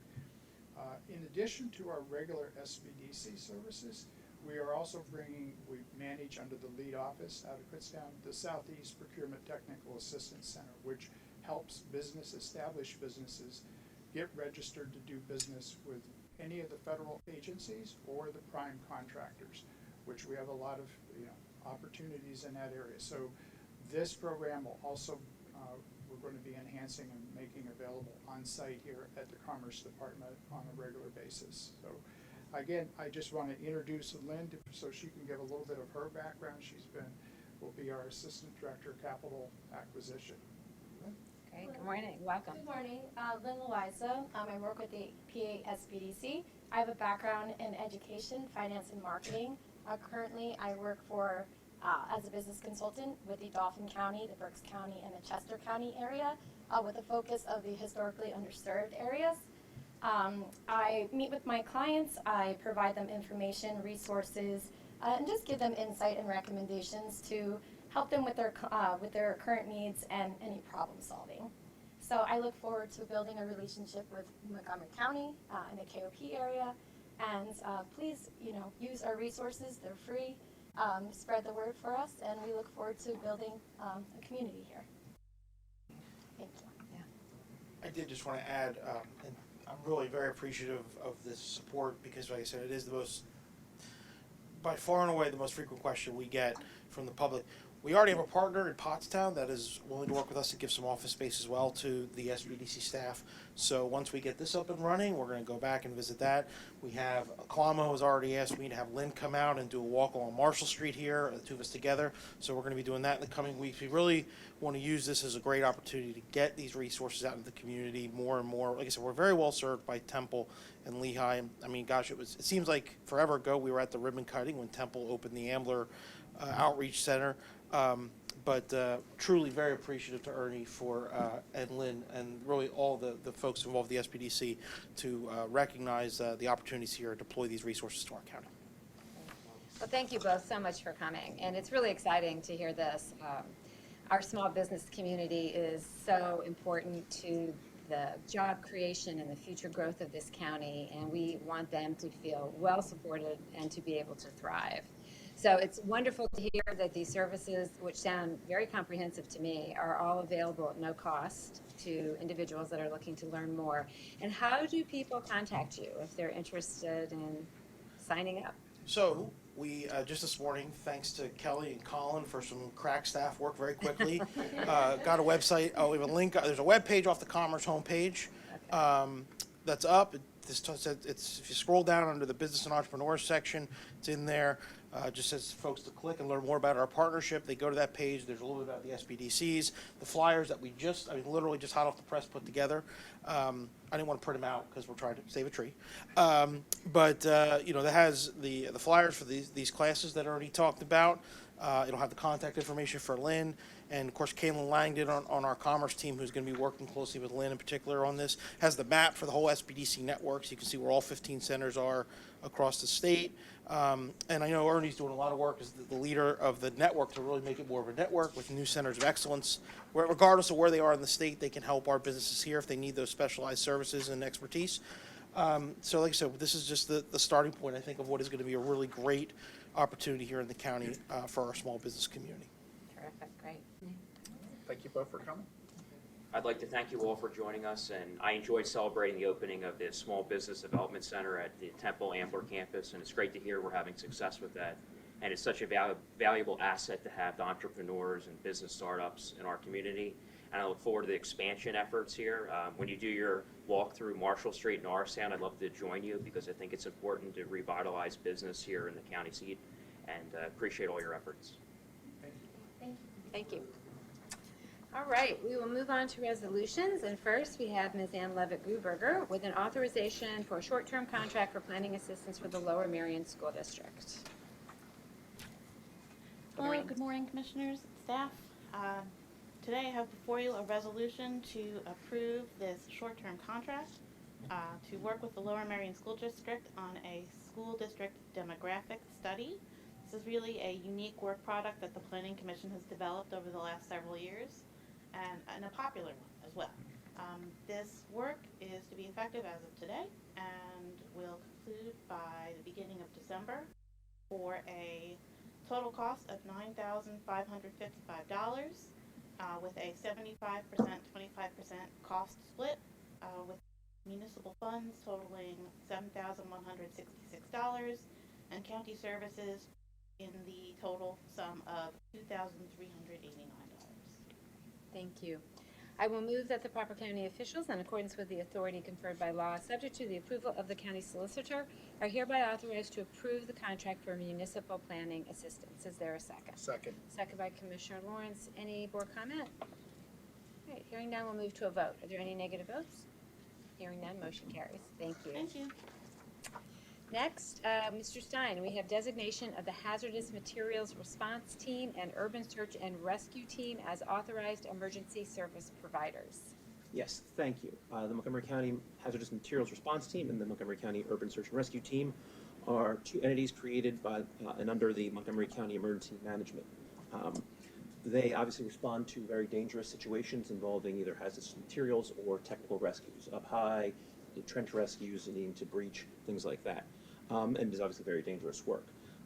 Unlike many of the municipalities throughout the county that have designated these agencies as their emergency personnel for those situations, Montgomery County has actually never done that because we created them. There are a number of statutes that provide benefits in the event that one of our first responders is injured or killed in the line of duty. Obviously, we believe that they've all been protected up till now because we created them, but in the eventuality of the worst, we want to make sure that there's as little red tape or paperwork as possible. So we believe that it's in everyone's best interest to officially designate them as our emergency personnel for the entire county. So we'll just be doing that, and we'll, to make sure that there's no other statutes that we're missing out, we're going to include other statutes that include benefits as well. Okay, great. I will move that the proper county officials, in accordance with the authority conferred by law, subject to the approval of the county solicitor, may take the necessary actions to affirm that the Montgomery County Hazardous Materials Response Team and Montgomery County Urban Search and Rescue Team are the designated emergency service providers for Montgomery County, and that members of these teams are qualifying first responders under both the Federal Justice System Improvement Act and the Pennsylvania Emergency and Law Enforcement Personnel Death Benefits Act, as well as any other similar laws or statutes. Is there a second? Second. Second by Commissioner Lawrence. Any board comment? I just want to say that we're so grateful to the folks that basically volunteer on most of these rescue missions. We talked about this when we acknowledged the anniversary of Hurricane Ida a few weeks ago, and these folks put their lives often at quite a bit of risk, and I'm so pleased that we can provide them a little bit of assurance that should anything happen, and hopefully it never will, but there will be hope for them if that should occur. So thank you for this, Mr. Stein. Any other comment? All right, hearing none, we'll move to a vote. Are there any negative votes? Hearing none, motion carries. Next, we have a lease extension for the Abington District Court. Mr. Stein? Yes, this is a request from the courts, specifically related to Abington District Court 38-1-4, Judge Kessler. We have been in that location for over 10 years, and the district courts would like to renew for an additional 10-year period. It would actually bring down our costs. We are currently paying $29.24 per square foot. This would reset us back to $23.65 per square foot with 2% annual increases for the next 10 years. I will move that the proper county officials, in accordance with the authority conferred by law, subject to the approval of the county solicitor, hereby authorize Montgomery County to execute the necessary documents to enter into a lease extension agreement with Putney Construction Company for a 10-year period for the purpose of housing District Court 38-1-04 with an annual rent of $21,242 for the first year and 2% increase for each year thereafter. Is there a second? Second. Second by Commissioner Lawrence. Any more comment? Did you say the rent's going down? Rent is actually going down. Who negotiated that?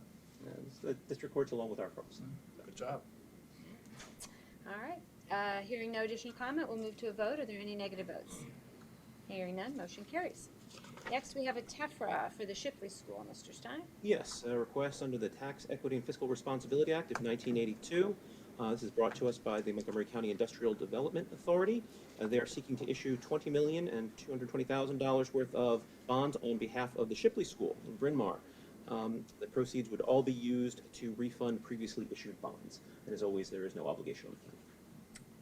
I will move that the proper county officials, in accordance with the authority conferred by law, subject to the approval of the county solicitor, hereby approve the project for Shipley School as described in this resolution, and approve the issuance of bonds by the Montgomery County Industrial Development Authority for financing of the project. Be it further resolved that the approvals and declarations in this resolution shall in no way pledge or otherwise obligate the credit or taxing power of the county, nor shall the county be liable for the payment of principal of, or interest or premium, if any, on any obligations issued to finance the project, nor shall the county have any obligation or liability whatsoever with respect to the project. This resolution shall take effect on the date of adoption hereof. Is there a second? Second. Second by Commissioner Lawrence. Any board comment? Hearing none, we'll move to a vote. Any negative votes? Hearing none, motion carries. Next, Ms. Pardue with the personnel list, please. Yes. Thank you. Good morning, Commissioners. You should have in front of you the final copy of the Commissioners' Department's personnel list. It is a 3-page document dated Wednesday, September 14th, 2022, with a timestamp of 9:30 a.m. All positions have been reviewed and accounted for and are presented for consideration. Thank you. I will move to approve the September 15th, 2022 personnel presentation as given by Director of Human Resources, Ms. Donna Pardue, and to authorize the proper county officials to execute the same. Is there a second? Second. Second by Commissioner Lawrence. Any board comment? Hearing none, we'll move to a vote. Are there any negative votes? Hearing none, motion carries. I'm also going to move our Way to Go, MONCO section, or announcements each month to this section of the meeting. And so I am now pleased to announce the September winners for our Way to Go MONCO program. Just as a reminder, this is open to all county employees, and this program encourages employees to nominate their colleagues for going above and beyond. Each month, we're drawing 5 employees from the list of nominations to win $150 in their paycheck to recognize them for their work. This month, I'm pleased to announce the following 5 winners. First is Isis Kim from our Human Resources Department. Isis was nominated for her positive attitude and going above and beyond to help colleagues and other county employees. She was praised for her diligent work to get all transactions approved for the county salary board meetings, which is a large task each meeting. Next is Beth Munschauer from our Health and Human Services Early Learning Resource Center. Beth was nominated for being dedicated to her work and helping others. Beth was commended for her effort and dedication to the children and families that she serves. Third is Wanda Munoz Gonzalez from District Court 38-1-04. Wanda was nominated for her dedication to keeping the office running despite staffing shortages. She makes sure to keep up to date on all her case files and maintains a positive and helpful attitude. Next is Kelly Pearson from our Office of Children and Youth. Kelly was nominated for being a hard worker, team player, and always willing to think outside the box and come up with solutions. Kelly was praised for being an asset to the screening unit and bringing a wealth of experience to her work. And last this month, we have Sue Ward from Parks, Trails, and Historic Sites. Sue was nominated for filling in while one office position was vacant and going above and beyond. She was commended for handling payroll for the whole department and all the rentals for Green Lane Park during their very busy season. So congratulations to all of our winners. We'll be reaching out to you by email with some additional details. Thank you so much for your service to our county and to all of our constituents. And as a reminder to our employees, you can continue to nominate your colleagues by going to the employee corner on the website and filling out our nomination form. All right, next we have advertisements of bids and RFPs. Ms. O'Malley. Yes, we have one RFP on behalf of Health and Human Services for volunteer services for the Office of Senior Services. Contract provides volunteer services to assist older adults receiving services through the Montgomery County Office of Senior Services. Contracts will be awarded to the highest rated responders. 2, an RFP on behalf of the Sheriff for prisoner extradition services. The successful responder will provide court-ordered out-of-state extraditions of prisoners on an as-needed basis. Contract will be awarded to the highest rated responder. All RFPs and bids are available on the county's purchasing website at www.montcopa.org/purchasing. Thank you. I will move to approve the preceding request for the advertisement of RFPs as described by the Deputy Chief Operating Officer, Ms. Barbara O'Malley, and to authorize the proper county officials to execute the same, subject to the approval of the county solicitor. Is there a second? Second. Second by Commissioner Lawrence. Any board comment? Hearing none, we'll move to a vote. Are there any negative votes? Hearing none, motion carries. Next, awards and contract for the county. Yes. 1, contract award, Health and Human Services, COVID testing services, Curative Labs Incorporated of San Dimas, California, $500,000. Contract provides a comprehensive testing provider to assume day-to-day operations of COVID-19 testing throughout Montgomery County. RFP 2241 was viewed by 66 providers with 18 responses received. Contract is awarded to the highest rated responder. Contract term is for a period of 9 months ending June 30, 2023. 2, contract award, Assets and Infrastructure, Bridge Rehabilitation, Perkiomen Trail Bridge in Marlborough and Upper Frederick Townships, Loftus Construction Incorporated of Cinnaminster, New Jersey, $5,820,000. Contract provides the rehabilitation of Montgomery County Bridge 99 over Perkiomen Creek in Marlborough and Upper Frederick Townships. Specification 6479 was viewed by 36 providers with 1 response received. Contract is awarded to the only responding provider who has met all qualifications of the specification. 3, contract award, Assets and Infrastructure, Equipment. Deere & Company of Cary, North Carolina, $138,354.07. Contract provides 1 John Deere utility tractor for use by Parks Region 3 and 3 John Deere Z-Turn mowers for use by Parks Region 1 and 3. Equipment is available through a PA state contract. 4, contract award, rolling stock vehicle. Whitmore Ford Incorporated of Mount Joy, PA, $57,200. Contract provides 2 2022 Ford Escape SUV for the county's rolling stock program. Vehicle is available through a PA CoStarz contract. 5, contract award, Assets and Infrastructure, Construction Inspection Services, Butler Pike Bridge in Upper Dublin Township, McTish, Kunkel and Associates of Allentown, PA, $176,801.97. Contract provides construction inspection service for the replacement of County Bridge number 83A, Butler Pike over Prophecy Creek in Upper Dublin Township. Proposals were advertised on PennDOT's Engineering and Construction Management System with 4 statements of interest received. Contract is awarded to the highest rated responder. 6, contract award, Assets and Infrastructure, Bulk Salt. Cargill Incorporated of North Olmsted, Ohio, $220,000. Contract provides the purchase of bulk salt for use on county roads for the 22-23 winter season. Salt is available through a PA CoStarz contract. 22-23 pricing for road salt is $71.60 a ton. 7, contract award, Commissioner's Office, Training, Tri-County Community Network of Pottstown, PA, $39,500. Contract provides training of county staff and county board members on issues of diversity, equity, and inclusion. This training is a cross-county multi-sector initiative for organizations in Montgomery and Bucks counties. The national best practices of the trainers paired with the local knowledge and expertise of coaches and participants creates a strong framework to advance and sustain learning and equitable action in our community. Training is provided by the Montgomery County Collaborative Network. 8, contract award, District Attorney, Equipment. I. Miller Precision Optical Instruments Incorporated of Feasterville, PA, $85,220. Contract provides a dual microscope system for forensic comparisons of firearms with training and support. Equipment is single source for compatibility with existing units. 9, contract award, Health and Human Services, Vehicles. Whitmore Ford Incorporated of Mount Joy, PA, $106,600. Contract provides 2 2023 F-150 4x4 Super Crew Cab for use by the Office of Public Health for the West Nile Virus Vector Spraying Program. Vehicles are available through a PA CoStarz contract. 10, contract award, Health and Human Services, Design Services. Sugar Lane Graphics, LLC of Huntington Valley, PA, $175,000. Contract provides graphic design services to enhance awareness and education services available through the Office of Drug and Alcohol. RFP 2244 was viewed by 49 providers with 13 responses received. Contract is awarded to the highest rated responder. Contract is for a period of 1 year with 4 optional annual renewals and is dependent upon availability of state and federal funds. 11, contract award, Human Resources, Temporary Staffing Services, multiple providers. Contract provides for temporary employment agencies to provide personnel services on an as-needed basis. RFP 2253 was viewed by 91 providers with 23 responses received. Contracts are awarded to the highest rated responders. Contracts are for a term of 1 year with 3 optional annual renewal terms. A list of providers are listed in the back of the room. 12, contract award, Information and Technology Solutions, Software. Verdict Software LLC of Morgan Hill, California, $29,504. Contract provides for verdict death reporting service annual hosting fee.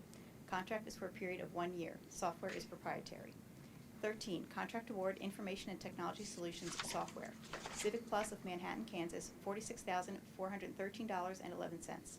Contract provides maintenance, support, and hosting services along with additional storage for videos for the county's website. Software is proprietary. Contract period is 9/1/2022 to 8/31/2023. 14, contract award Public Safety software. Dell Marketing LP of Round Rock, Texas, $22,692.32. Contract provides VMware service licensing to support the 911 computer-aided dispatch system. Software is available through a PA CoStars contract. 15, contract amendment finance. Witt O'Brien's Washington, D.C., no cost. Original contract provided emergency management consultation and advisory services for federal cost recovery reimbursement relating to the COVID-19 emergency. Amendment provides a no-cost time extension of the contract through 12/31/2022 for final closeout and audit support. 16, contract amendment public safety language interpretation, Language Line Services Incorporated of Monterey, California, $20,000. Original contract provided language interpretation and translation services for public safety and other county departments as needed. Amendment provides for costs related to the increased need for language interpretation services across county departments. 17, contract amendment public safety system enhancements, Geographic, a division of EBA Engineering Incorporated of Lancaster, PA, $105,000. Original contract provided enhancements of GIS services for the computer-aided dispatch system, which will integrate with the new next generation 911 system. Amendment provides a continuation of additional services required to fully deploy the ArcGIS platform due to the GIS platform not functioning as expected with the new CAD system. Services are available through a PA CoStars contract. 1 contract, 18 contract renewals, and 1 amendment for Health and Human Services. Providers and services are listed at the end of the agenda and the back of the room. Thank you. I will move to approve the preceding awards of contract as described by the Deputy Chief Operating Officer, Ms. Barbara O'Malley, and to authorize the proper county officials to execute the same subject to the approval of the county solicitor. Is there a second? Second. Second by Commissioner Lawrence. Any board comment?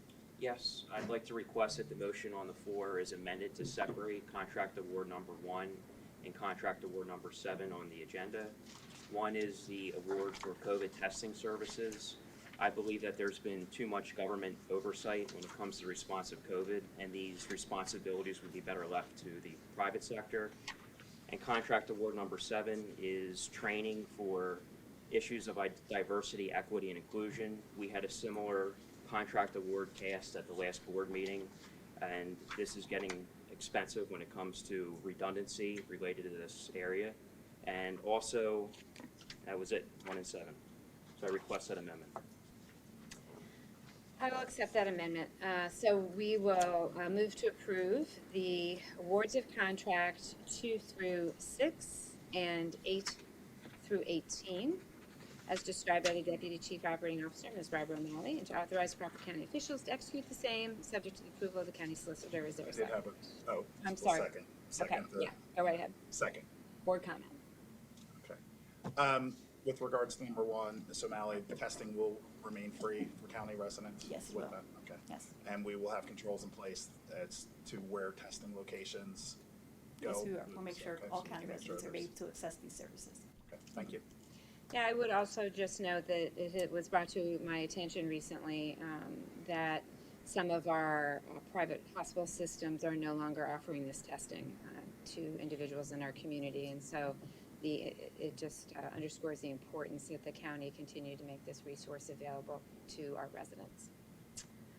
Any other comment? All right, hearing now, we'll move to a vote, of which we're not actually voting on 1 and 7 right now. Correct. Right, okay. Move to a vote. Are there any negative votes? Hearing none, those motions, or those contracts are approved. I will now move to approve the awards of contract numbered 1 and 7 as described by the Deputy Chief Operating Officer, Ms. Barbara O'Malley, and to authorize the proper county officials to execute the same, subject to the approval of the county solicitor. Is there a second? Second. Second by Commissioner Lawrence. Any additional board comment? All right, hearing now, we'll call for a roll call vote, please, Ms. Washington. Aye. Aye. Opposed. Motion carries. Next, awards of contract for the Southeast Pennsylvania Region Task Force. Yes, one contract award, vehicle Honda Ford of Manheim, PA, $66,125. Contract provides one 2023 Ford Expedition SSV for use by Delaware County. Vehicle is available through a PA CoStars contract. 2, contract award, fire simulation repair, Jones Masonry Restoration Corporation of Harrisburg, PA, $81,000. Contract provides maintenance and repairs for the building fire training simulator at the Montgomery County Public Safety Training Campus. Specification 6482 was viewed by 14 providers with 2 responses received. Contract is awarded to the lowest responsible bidder. Thank you. I will move to approve the preceding awards of contract on behalf of the Southeast Pennsylvania Regional Task Force as described by the Deputy Chief Operating Officer, Ms. Barbara O'Malley, and to authorize the proper county officials to execute the same, subject to the approval of the county solicitor. Is there a second? Second. Second by Commissioner Lawrence. Any board comment? Hearing none, we'll move to a vote. Are there any negative votes? Hearing none, motion carries. Thank you. Any closing commissioner comments?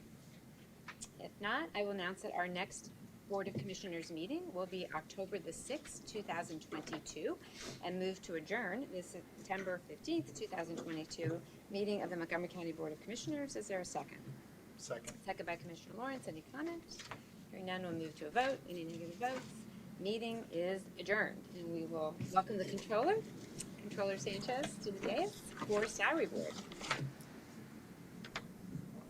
Ms. Francisco, do we have any public comment for Salary Board? We do, okay. The same rules apply to this public comment as previously. Okay, Go great. ahead. David Morgan? Sorry, Donna. Yeah.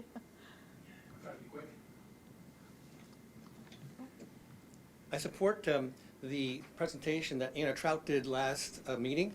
This is a very important issue for young people, the suicide prevention. Mr. Moore, sorry, how does that relate to salary board? Just because it's related to that task that people are doing. This is related to the approval of the changes in salary. So your comment can only be related to the action, which is the change in salaries. Changes in salaries.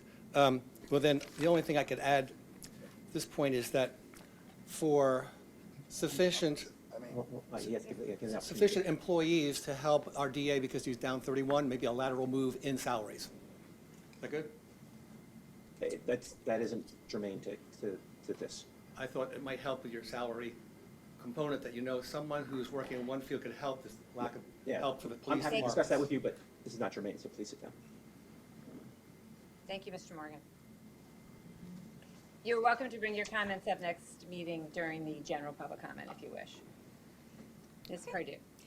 Good morning. Oh, I'm sorry. Is there any other public comment? No? Okay. All right. Ms. Pardue, I apologize. Good morning, members of Salary Board. You should have in front of you the final copy of the Salary Board list. It is a 4-page document dated Wednesday, September 14th, 2022, with a timestamp of 9:30 a.m. Of note, we have 3 retirees: Maribel Pagan from daycare after 20 years, Jean Marie Morrison from the DA's office after 10 years, and Lisa Fetzer from juvenile probation after 29 years. All positions have been reviewed and accounted for and are presented for Salary Board consideration. Thank you. Is there a motion to approve the September 15th, 2022 Salary Board presentation as given by Director of Human Resources, Ms. Donna Pardue, and to authorize the proper county officials to execute the same? So moved. Moved by Controller Sanchez. Is there a second? Second. Second by Commissioner Lawrence. Any board comments? Just want to thank our retirees. That is a lot of service and experience that we are losing this week. Hearing no additional comments, we will move to a vote. Are there any negative votes? Hearing none, motion carries. Is there a motion to adjourn the September 15th, 2022 meeting of the Montgomery County Salary Board? So moved. Moved by Commissioner Lawrence. Is there a second? Second. Second by Controller Sanchez. Is there any board comment? Hearing none, we'll move to a vote. Any negative votes? The meeting is adjourned. Thank you. Gotta be quicker than that. Wow.